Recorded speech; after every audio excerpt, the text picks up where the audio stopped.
宗喀巴大师是西藏佛法式微时期的佛学大师和圣人，又称第二佛陀。他重整了西藏的佛教，并创立了格鲁派藏传佛教。格鲁派的汉文意义为山归派，至今已成为全世界发展最迅速的佛教派系之一。他也创建了著名的甘丹寺。在宗喀巴大师的众多开示和佛学著作中，以《菩提道次第广论》最为著称，至今仍广为流传。宗喀巴大师的诞生预言。释迦牟尼佛和莲花生大师在过去便预言了宗喀巴大师的诞生及成就。在释迦牟尼佛的时代，一位婆罗门的小男孩供养了100颗白色水晶珠，传给佛陀。佛陀过后对弟子阿难说，这位供养水晶的善男子将在1500年后在北部蛮荒之地振兴我的教法。他是文殊菩萨的化身，将名为罗桑扎巴。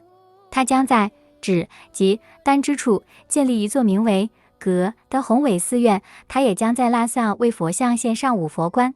佛陀做了如是预言之后，就吩咐他能日行千里的弟子目犍连将一个海螺埋在西藏拉萨附近的一座山上，并说将来会有一位比丘会把它取出来作为法螺用途。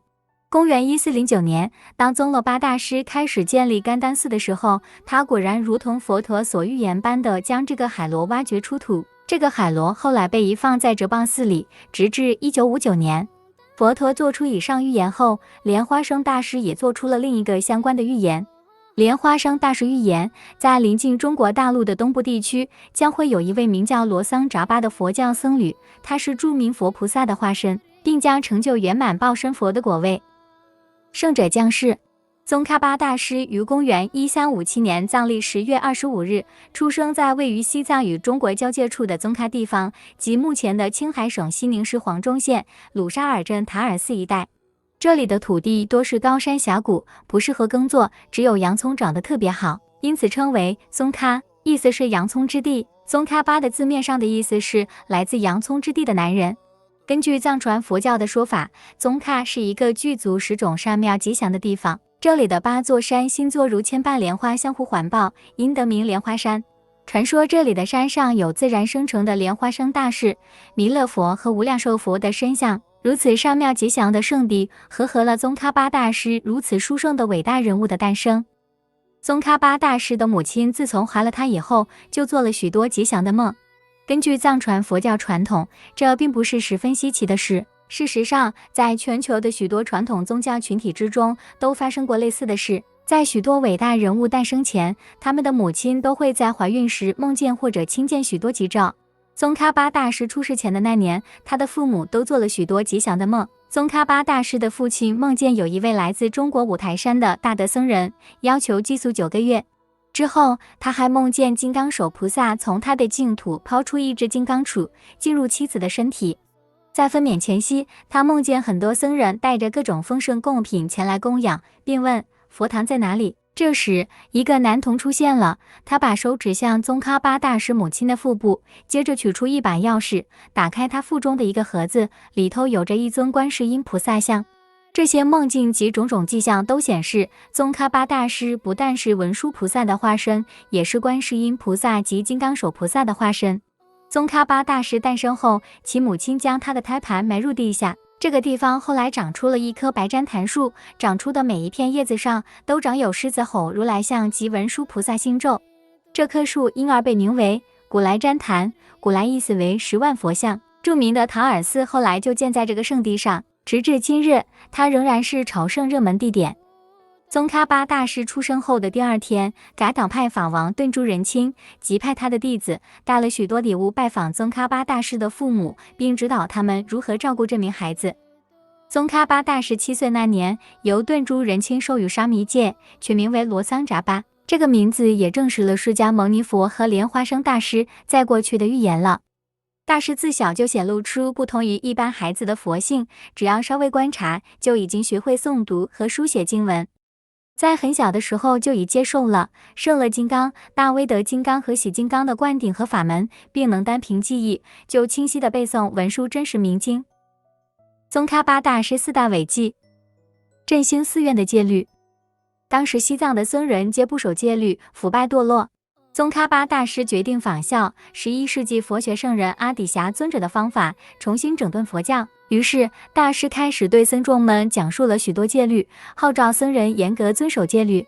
大师不只是教育僧众，自己也以身作则。大师严守戒律的美名在当时受到许多人的尊敬，追随者也日益增多。大师解释说，自己之所以会强调寺院的戒律，是因为不希望看到佛法再度在西藏趋向灭亡。建造3大伟大寺院。甘丹寺，宗喀巴大师的声名日渐远播，追随者也越来越多。有鉴于此，他的弟子们就请求大师建立一所自己的寺院。宗喀巴大师决定向大昭寺的觉沃仁波切向，请求指示。当天夜里，他做了一个梦，梦中种种迹象显示卓日窝且是最适合建寺的地方。于是，大师在1409年于卓日窝且山上建立了著名的甘丹寺。甘丹寺后来成为了宗喀巴大师所创立的格鲁派的最主要寺院。哲蚌寺，公元1416年，蒋扬曲解兴建了哲蚌寺。宗喀巴大师在甘丹寺后山把佛陀所赐予的海螺挖掘出土，赐予蒋扬曲解，并说：“你将建立一所辉煌的寺院，它比母寺更加宏伟。”这个海螺一直都藏在哲蚌寺，直至20世纪中期。色拉寺，在1419年，宗喀巴大师的另一位弟子释迦耶喜建造了色拉寺，以弘扬密续教法。修复金奇寺内的弥勒佛像。宗喀巴大师一生都在向三宝做大量供养，也修复和建造了许多伟大的寺院。他的第一项壮举就是修复金奇寺内的弥勒佛像。在文殊菩萨的建议下，大师携带了弟子前往金奇寺。这时的金奇寺里的弥勒佛像因无人供养，已经变得残旧不堪。宗喀巴大师于是决定尽全力修复佛像，让它恢复昔日的庄严气派。可是大师发现他缺乏足够的资金来完成整个修复工程，于是决定向掌控财富分毗沙门天王做供养，并且请他的帮助。仅仅过了一天，各方的援助物资不可思议的源源不绝而来，许多人出钱出力来协助。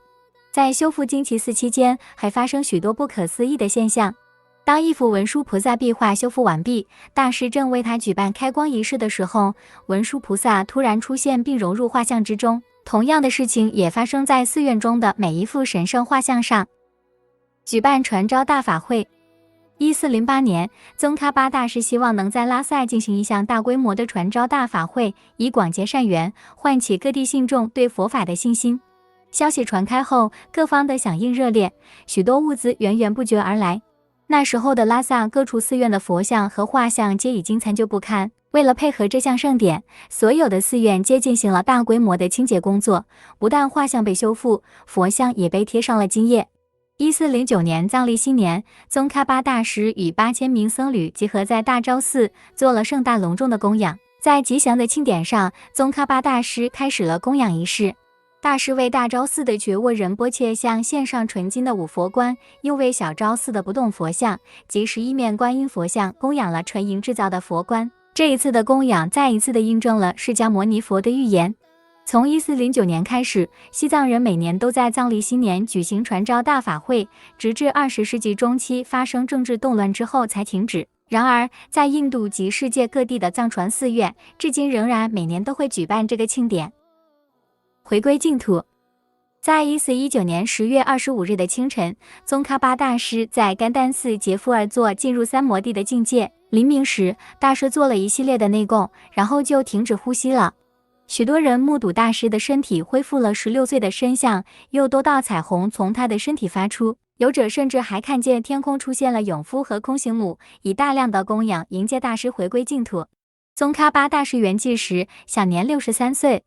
为了纪念宗喀巴大师正道和涅槃的日子，在每年藏历10月25日，在家和出家众都会在这个殊胜的日子做大量供养及参与上师会供法会。而在这一天进行的任何善举和共修，所累积的功德都会比平日倍增10万倍。这个星期日12月18日就是宗喀巴大师成道日了。诚邀你跟我们一起诵经共修，让我们一起意念14世纪创始藏传佛教格鲁派的大学者及圣贤宗喀巴大师。最后，愿将这个视频的功德回向给所有的母亲众生，愿一切母亲众生离苦得乐。